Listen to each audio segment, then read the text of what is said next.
أسعد الله مساكم بكل الخير مشاهدينا المحترمين الأوفياء لقنوات بين سبورتس.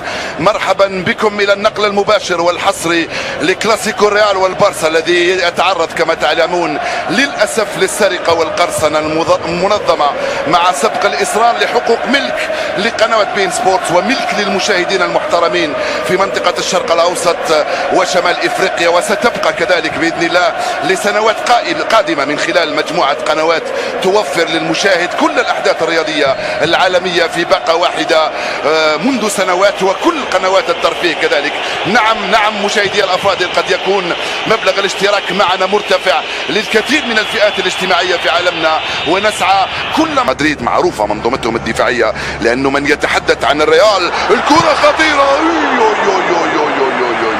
كرة رائعة جدا من ليو في اتجاه سواريز، الثنائي الذهبي للبارسا كاد يفعلها في الدقيقة الثالثة في وقت كنت أتحدث عن منظومة للخلف ناحية راموس مع مارسيلو، راح رونالدو ماهوش متسلل، رونالدو هل كانت هناك وضعية تسلل هائلة للانطلاق عن طريق اللاعب سيرجي روبرتو، كرة خطيرة للبارسا، سيرجي دخل، روبرتو مازال، سيرجي روبرتو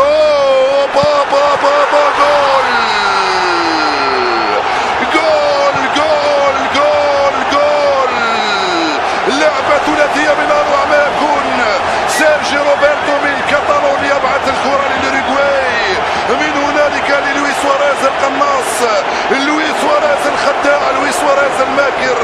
جول أول لبرشلونة عند الدقيقة 10 من انطلاقة المباراة، إنه الهدف الرابع والعشرين للويس سواريز مع برشلونة. جول، يا له من جول، اللعبة كلها كانت رائعة، ويلها من أجواء، ويلها من صورة جميلة، الصورة العلوية نتاع الكاميرا والصورة سيرجيو.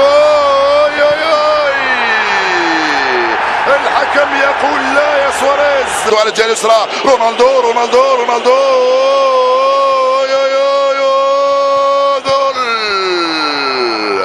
هدف التعديل للريال، البلدوزر رونالدو هو الذي عدل النتيجة للريال. نعم، رونالدو القاتل هو الذي يعدل النتيجة عند الدقيقة 15 مسجلا هدفه 25، هدف ثمين لريال مدريد وهدف التعديل في ظروف صعبة مر بها الريال. اللعبة رائعة من توني كروس في اتجاه الثانية، ليو ميسي مع راكيتيتش،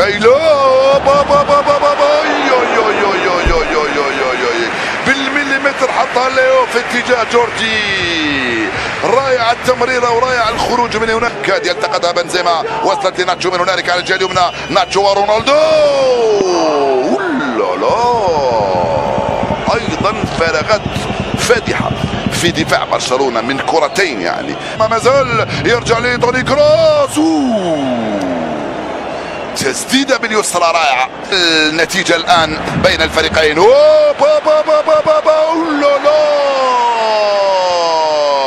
رونالدو وجها لوجه يضيع كرة جول ثاني للريال. رائعة التمريرة من هنالك عن طريق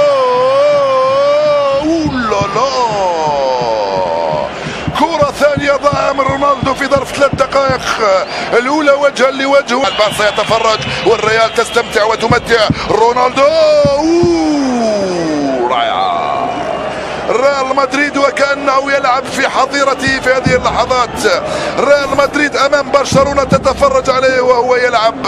ريال مدريد عاد في المباراة والبارسا صارت تتفرج، والدليل أن يلعب لقلب بنزيما،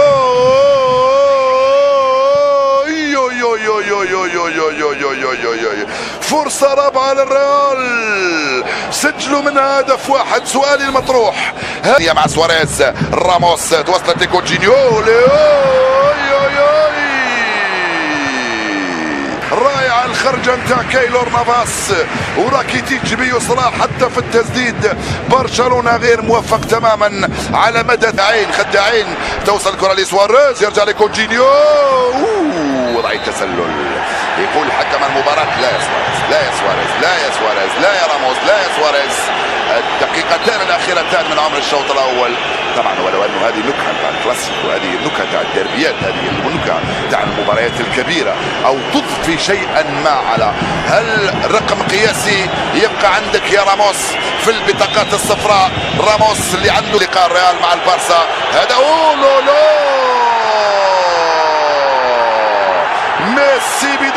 يتلقى البطاقة الصفراء، هي العاشرة لليو ميسي أمام الريال في الكلاسيكو، وهي الثالثة له. وصلته، هل يلحقها جاريث بيل؟ ومتيتي وجاريث بيل وخطأ.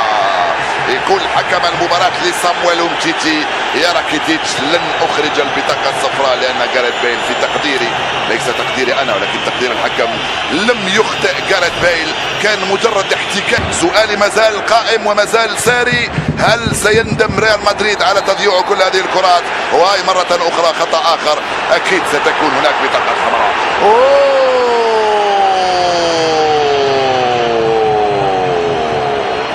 البطاقة يخرجها حكم المباراة في وجه سيرجي روبرتو، هي الحمراء عند الدقيقة 5. يركز كثيرا عند الدقيقة 49.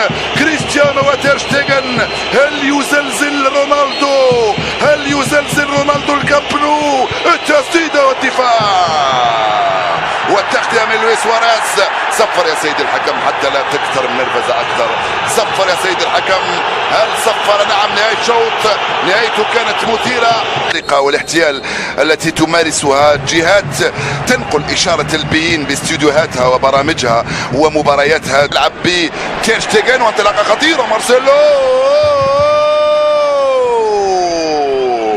ضربة مرمى. يقول حكم المباراة: اخطف الكرة مارسيلو. بداية بضغط عالي من جانب لاعبي فريق الريال في محاولة للاستثمار في نقص العدد. راح ادخل سواريز، وصل سواريز، يلعبها ليو ليو ليو ليو ليو بابا بابا جول. ليو ليو ليو ليو. هذا فيلم رعب وليس مباراة. ريال مدريد ب11 لاعبا، البارسا ب10، ولكن ميسي يسوى 10. هل اخطأ سواريز ام لا؟ الحكم قال لا. ميسي استلم، ميسي دخل، ميسي راوغ، ميسي سدد، ميسي سجل، ميسي منح الفوز.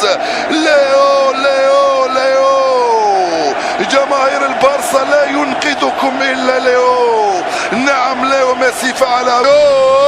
بابا بابا يو يو يو يو يو يو يو يو يو يو يو يو. لوكا مودريتش، ليو راح، ليو راح، ليو بينية، سواريز، بابا بابا بابا بابا. وضع التسلل، وضع التسلل، رفع الراية الحكم. لا لا لا لا لا لا. انقلبت الموازين كلها في ال10 دقائق الأولى من انطلاقة هذا الشوط الثاني. نعم، قلب الموازين ليو ميسي وقلب لبعض الكرات وبعض قنوات بين سبورتس. مشاهدي الأفاضل، في هذا الكلاسيكو والكلاسيكو الآخر، أو آخر كلاسيكو بالنسبة لإنيستا، يخرج في هذه اللحظات الرسام المبدع تحت التصفيقات 38 كلاسيكو، من بينهم 25 مباراة في الدوري، 32 لقبا، 57 هدف، 670 مباراة. إنيستا بطل العالم مع نعم تحية تقدير واحترام من جماهير برشلونة وجماهير كل إسبانيا. راح سيميدو، خلاها لسواريز، راح سيميدو، ترجع له بابا بابا. اصطدم القطار باولينيو بكايلور نافاس. نعم قطار أنت يا باولينيو، اللاعب البرازيلي الذي سجل 8 أهداف هذا الموسم مع فريقه برشلونة. اصطدام عنيف وقوي وفي الصدر، يعني ضربه في المكان اللي لا. يقول حكم المباراة: لا يا جاريث بيل، ليس هناك ضربة جزاء. ضيعتها له. كانت ليلة رعب، كادت تتحول إلى ليلة القبض على ريال مدريد في الكامب نو. لا يفعلها ليو. من لعبة واحدة، من كرة واحدة، من هربة واحدة، من مراوغة واحدة، من بابا جول. جاريث بيل يباغتني ويباغت البارسا ويباغت مارك أندري تيرشتيغن ويسجل جول. هدف مباغت ورائع يا جاريث بيل، فعلها الويلزي وسجل جول. جول جول جول جول لجاريث بيل الذي يسجل هدفه ال13 ويعدل النتيجة للريال. توني كروس، اسينسيو، جاريث بيل، بوم. بابا الحكم ماذا قال؟ ولا شيء يا مارسيلو. الحكم عليخوندرو على الجهة اليمنى. ليو ليو ليو ليو بابا هاي واحدة من الروائع وواحدة من المتعة التي كنت أقول بأنها ستبقى متواصلة مع عشاقنا ومشتركينا ومتابعينا. صاروخ جاريث بيل ضربت في الجدار وراحت ركنية. سيد الحكم صفر من فضلك حتى يرضى الجميع، حتى لا يزعل البعض، حتى نخرج إخوة في هذه المباراة بين الريال والبارسا. نعم الدقيقة 95 مشاهدي الأفاضل، الفرصة الأخيرة ستكون الحمراء. أسينسيو ركنية أخرى. تعب ما بعده، تعب البسيكولوجي. لوكاس فاسكيز في الركنية للرول، والحكم يقول خطأ ويصفر نهاية المباراة بالتعادل. مرضي للفريقين لأن البارسا توج باللقب ويواصل من دون خسارة، ومرضي لريال مدريد الذي لم يخسر وتحصل على التعادل. سيكون له دفع معنوي كبير جدا في نهائي 26 مايو أمام ليفربول في دوري الأبطال. نخرج حبايب بهذا الشكل. مباراة مرعبة مثيرة رائعة جدا. ميسي سجل هدف ثاني، جاريث بيل عدل النتيجة في الشوط الثاني ب10 لاعبين برشلونة. لنا ما نقول في الاستوديو.